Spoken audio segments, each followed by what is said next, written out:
छात्रों एवं छात्राओं, इंटरमीडिएट की बायोलॉजी की क्लास में पिछली क्लास में हमने पढ़ा था आनुवंशिकी के बारे में। मेंडल के बारे में थोड़ा सा हम लोगों ने मेंडल का परिचय जाना था। मेंडल कौन थे, कहाँ का के निवासी थे, कहाँ पर किस पौधे पर उन्होंने एक्सपेरिमेंट किया, इनकी पूरी की पूरी जीवन चक्र इनका कैसा था, लाइफ साइकिल इनकी कैसी थी, इसके बारे में हमने पढ़ा था। आज की क्लास में हम आनुवंशिकी में कुछ छोटी छोटी डिफिनेशंस पढ़ने का प्रयास करेंगे जो आनुवंशिकी से संबंधित हैं, जिसका इस चैप्टर में बहुत महत्वपूर्ण योगदान है। जिसका मतलब यहाँ पर आगे चलकर उन्हीं सारी परिभाषाओं का यूज होने वाला है और उनका उपयोग इसी चैप्टर में आगे चलकर हम मेंडल के जो लॉ हैं जो पढ़ेंगे, नियम पढ़ेंगे, उनमें उसकी आवश्यकता हमें पड़ेगी। तो चलिए हम देख लेते हैं आनुवंशिकी की जो कुछ छोटी छोटी डिफिनेशंस हैं, इनको देखेंगे हम। जेनेटिक्स की जो छोटी छोटी परिभाषाएं हैं, जेनेटिक्स के बारे में आपको बताया जा चुका है पिछले क्लास में। आज हम इसकी छोटी छोटी जो डिफिनेशंस हैं, हम डिफिनेशन के बारे में पढ़ेंगे। छोटी छोटी जो इसकी डिफिनेशन है इसके बारे में हमें पढ़ना है। तो सबसे पहले हम देखेंगे आनुवंशिकी में जो पिछली क्लास थी उसमें हमने ये बताया था आनुवंशिकी शब्द का सबसे पहले प्रयोग किसने किया, आनुवंशिकी के जनक कौन थे, या फिर जो है आनुवंशिकी की नींव किसने रखी।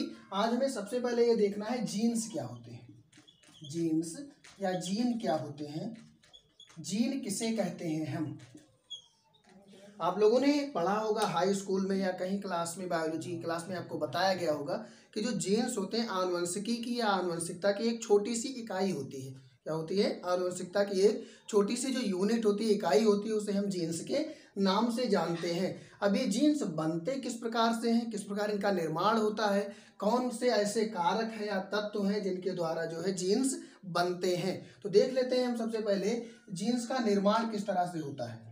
आप लोगों ने डीएनए नाम सुना होगा, deoxyribose nucleic acid, deoxyribose nucleic acid का नाम सुना होगा आप लोगों ने।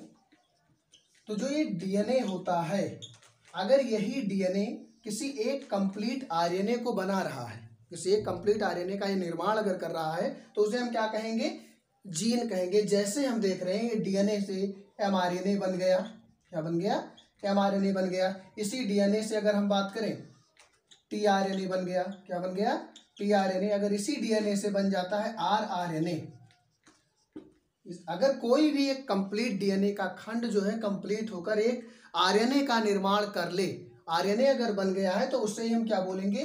जीन बोलेंगे। क्या बोलेंगे? जीन बोलेंगे। जीन का हम नाम देंगे। एक कंप्लीट आरएनए ही जीन कहलाता है। आप लोगों को पिछले क्लास में ये भी बताया गया है डीएनए ही आरएनए का जनक होता है, डीएनए से ही आरएनए का निर्माण होता है, और यही जो आरएनए जब बन जाते हैं, कंप्लीट आरएनए बन जाता है, वही जीन कहलाता है। तो ये हो गया जीन्स। जीन आनुवंशिकता की एक छोटी सी इकाई है। फिर जीन के बाद हम पढ़ेंगे जीन रूप। क्या पढ़ेंगे?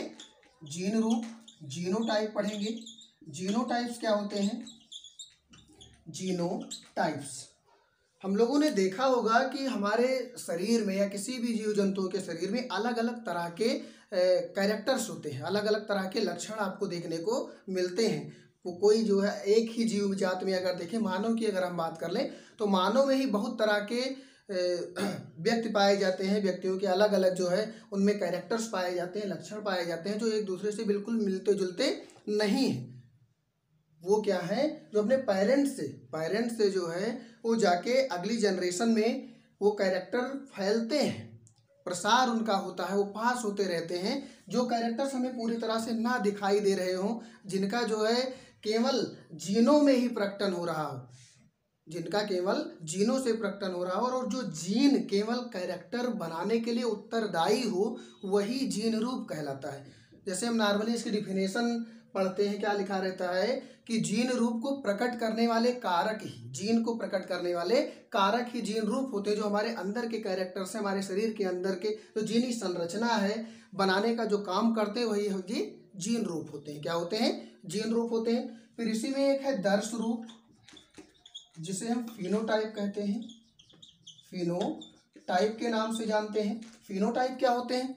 फिनोटाइप के बारे में जो कैरेक्टर्स हम देखते हैं, कोई व्यक्ति है या कोई जंतु है, किस तरह का उसका शेप साइज है, किस प्रकार की उसकी शारीरिक आकार की किस तरह से वो दिखाई दे रहा है, किस तरह के उसके बाल हैं, किस तरह से उसकी नाक है, किस तरीके से वो दिखता है, मतलब बाहर से जो कैरेक्टर्स उसके शो हो रहे हैं, दिखाई दे रहे हैं, वो सारे के सारे दर्श रूप होते हैं या फिनोटाइप्स कहलाते हैं। तो ये हुआ जीन रूप और दर्श रूप। इसके बाद हमें पढ़ना है संकर, हाइब्रिड क्या होते हैं।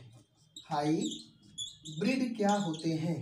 आप लोगों ने नाम सुना होगा बहुत सारी संकर फसलों का, संकर प्रजातियों का नाम सुना होगा। बहुत सारे ऐसे जंतु भी हैं जो संकर जंतु कहलाते हैं, बहुत सारे ऐसे पादप हैं जो संकर पादप कहलाते हैं।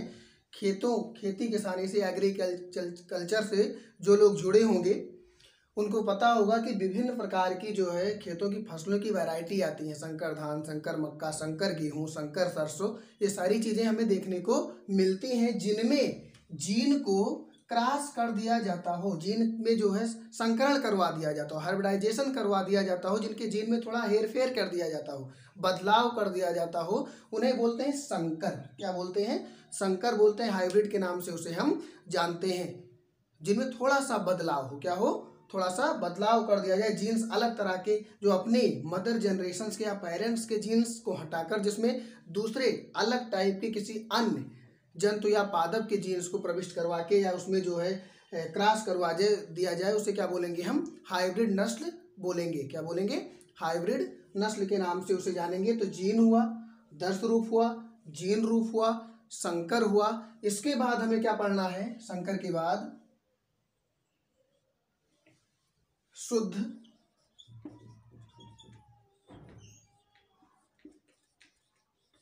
प्योर या शुद्ध नस्ली क्या होते हैं? शुद्ध नस्ली क्या होते हैं? जैसे देखेंगे हम कि जो कैरेक्टर्स, मान लिए हम कोई बीज लगाते हैं या कोई प्लांट लगाते हैं, कोई खेतों में कोई पादप तैयार करते हैं, तो जिनमें किसी भी तरह का क्रॉस ना करवाया गया हो, किसी भी विदेशी जो है जीन को प्रविष्ट ना करवाया गया हो, उसके कुछ गुण जो है उसमें, या फिर मान लिया जाए उसमें पर परागण, क्रॉस पॉलिनेशन की कोई क्रिया ना हुई हो, बिल्कुल अपने पेरेंट्स के कैरेक्टर्स या गुण उन्हीं में जा रहे हो, पास हो रहे हो, उन्हें क्या बोलेंगे हम? शुद्ध बोलेंगे। क्या बोलेंगे? शुद्ध नस्ली के नाम से उनको जानेंगे, जिनमें कोई भी परिवर्तन ना हुआ हो, किसी भी प्रकार की उसमें छेड़छाड़ ना की गई हो, हेर फेर ना किया गया हो, इनकी जीनी संरचना पूरी तरह से उनके पेरेंट्स जो थे, जो मदर जनरेशन है, उसी से मेल जोल करते हों, उसे हम क्या बोलेंगे? शुद्ध नस्ली बोलेंगे। क्या बोलेंगे? शुद्ध नस्ली के नाम से जानेंगे। आज की क्लास में हमने ये 4-5 जो है आनुवंशिकी की छोटी छोटी परिभाषाओं के बारे में पढ़ा है। अगली क्लास में हम और छोटी छोटी आनुवंशिकी से संबंधित परिभाषाओं के बारे में पढ़ेंगे। धन्यवाद।